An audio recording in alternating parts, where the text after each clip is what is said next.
ሰላም ጤና ይስጥልኝ ውድ የቦሊውድ ቤተሰቦች በያላችሁበት ሰላማችሁ ይብዛልኝ። በአሁኑ ሰዓት የሚገኘው የቀድሞ ትምህርት ቤቴ በአዲስ አበባ በንፋስ ስልክ ላፍቶ ክፍለ ከተማ በሲቪስቴ ነጋሲ የመጀመሪያና ሁለተኛ ደረጃ ትምህርት ቤት ነው።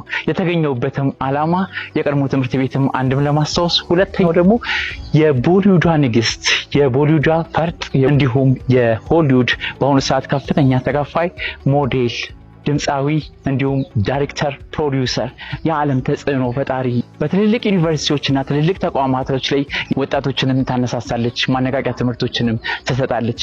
ፕሪያንካ ቾፕራ ከ6 ዓመት በፊት በዚሁ ትምህርት ቤት በቀድሞ ትምህርት ቤት ማለት ነው በዓለም በጎ አድራጎት ድርጅት በዩኒሴፍ አማካኝነት በዚህ ትምህርት ቤት ውስጥ እንግዲህ ጉብኝት አድርጋለች። እናም በዚሁ ትምህርት ቤት በሚገኙ በቀድሞ መምህራንና አሁን ባሉት አስተዳደሮች ደማቅ አቀባበል ተደርጎላት በደስታ ተመልሳለች። በአሁኑ ሰዓት የሲቪስቴ ተማሪዎች ሀገራቸውን በተለያየ ሙያ ላይ በማገልገል ላይ ይገኛሉ። የቀድሞ ትምህርት ቤትን በመገኘት ትልቅ ክብር ይሰማኛል። ተወዳጇ ፕሪያንካ ቾፕራ ለወዳጅ አድናቂዎቿ ከህይወት ልምዷ 12 ምርጥ በራስ ግኝት ምኞት ጽናትና መሰረት ላይ ያተኮሩ ከእውነተኛ ማንነት ጋር እውነተኛ ህይወት ለመገንባት እነዚህን ምክሮች ተከተሉ ትለናለች። 1 ራስህን ሁን፣ ማንነትን ተረዳ። 2 ፍርሃት የለሽ ሁን፣ ህልሞችህ ይብረሩና እነሱን ለመከታተል አትፍራ።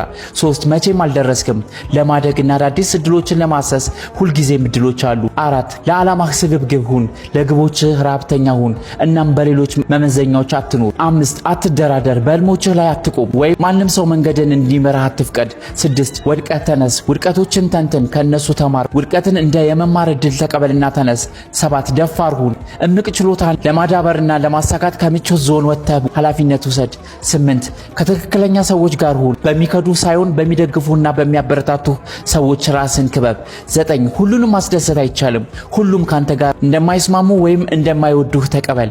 10 ራስን ከልክ በላይ በቁም ነገር አትውሰድ፣ ህይወትን ተደሰት፣ ተዝናና፣ በትንሽ ነገሮች አትበሳጭ። 11 ለህብረተሰብ መልስ፣ በማንም ላይ አትፍረድ፣ ሁሌም ካንተ ያነሰ ሰው አለ፣ አግዝ፣ ፈጣሪንም አመስግን። 12 መነሻህን አስታውስ፣ ከየት እንደመጣህ አትርሳ፣ ምክንያቱም አንተን ስለሚገልጽ ትለናለች። ወደ ትምህርት ቤቴ ልመለስና ትምህርት ቤቱን ስለማስታወስና ስለተወዳጇ ባለብዙ ተሰጥኦ ባለቤት እንደሆይቷ ተዋናይ ፕሪያንካ ጋር የተያያዘ ፕሮግራም ለመስራት መገኘት ምክንያት አንስቼ ከትምህርት ቤቱ አስተዳደር ጀምሮ በእንኳን ደህና መጣ በፍቅር የተቀበሉኝ ሲሆን የተማርኩባቸውን ክፍሎች፣ ቢሮዎችና ሜዳዎች ታሪክነቱ ተጠብቆ ባሉበት ሳይበላሽና ሳይፈርስ በማየቴ አስፈላጊ ሆኖ ሲገኝ በነበሩ ክፍት ቦታዎች ለመማር ማስተማር አመቺና አዲስ ዘመናዊ ህንጻና መጫወቻ ስፍራ በማየቴ የተሰማኝ ደስታ ወደር አልነበረውም። ፕሪያንካን በክብር የተቀበሏት በዚህ ሰዓት ባለመኖራቸው መረጃዎችን ሰጥተውኝ ነገር ግን እንግዳ እንዳደርጋቸውና ቆይታ እንዲኖረኝ ያደረኩት ጥረት ለጊዜው ባይሳካም አመቺና ፈቃደኛ በሚሆኑበት ጊዜ በድጋሚ የማቀርብላችሁ ሲሆን ፕሪያንካ ከጉብኝቷ በኋላ በትምህርት ቤቱ ስለተደረገላትና ስለነበራት አስደሳች ቆይታ በሶሻል ሚዲያ ገጿ ከምስጋና ጋር አጋርታለች። የቀድሞ ተወዳጅ አማርኛ መምህርት ሚስ የውብዳርና የርዕሰ መምህሩን የመጨረሻ መልእክት እንስማ። መልካም ሳምንት። እሺ፣ አመሰግናለሁ። ማስተላለፈው መልእክት ምንድነው? ሲቪስቴ ነጋሲ ቀድሞ የተማራችሁ ያስተማራችሁ ወላጆች እንዲሁም ማህበረሰቡ 75ኛ ዓመት ክብረ በዓሉን ዘንድሮ ስለሚያከብር በተቻላችሁ አቅም ሁላችሁም ከጎናችን ሆናችሁ በጋራ እንድናከብር የቀድሞ ተማሪዎችም ጥሪ ያስተላልፋለሁ። አመሰግናለሁ። ርዕሰ መምህሩ አጠገብ ይገኛሉ። የሚያስተላልፉትን መልእክት እንግዲህ አብረን እንስማ። እሺ፣ እንግዲህ እጅግ በጣም አመሰግናለሁ።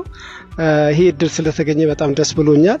ትምህርት ቤታችን የመማር ማስተማር ብዙ የሚስተካከሉለትና የሚያስፈልገው ተማሪዎቻችን ብዙ የሚጎላቸው ነገሮች ስላሉ በ75ኛው ዓመት ማህበረሰቡ፣ ተወላጆች እንዲሁም በዚህ ትምህርት ቤት የተማራችሁ ተማሪዎች በሙሉ ተገኝታችሁልን የጎደለውን ለመማር ማስተማር የሚያስፈልጉትን ቁሳቁሶች ብታሟሉልን እጅግ በጣም እንፈልጋለንና ኑ 75ኛውን የትምህርት ቤቱ 75ኛውን ዓመተ ምህረት አብረን እናክብርላለሁ።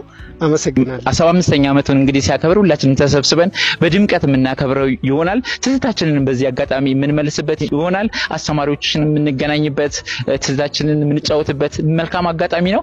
ሁላችንም በዛ ቀን አንቀርም ብዬ ተስፋ አደርጋለሁ። ይገኛሉ።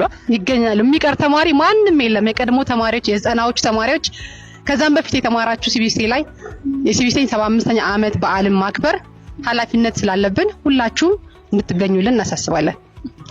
ሚስ የውብዳር ረጅም እድሜ ረጅም እንግዲህ የሥራ ዘመን እንመኝላታለን። እንወድሻለን፣ እናከብርሻለን። በዚህ አጋጣሚ ርዕሰ መስተዳድሩን አቶ አዲሱን አቶ ኃይሉ መኮንንም እጅግ ከልብ ስለተባበሩን በፍቅር ስለተቀበሉን እጅግ ከልብ እናመሰግናለን። መልካም እንግዲህ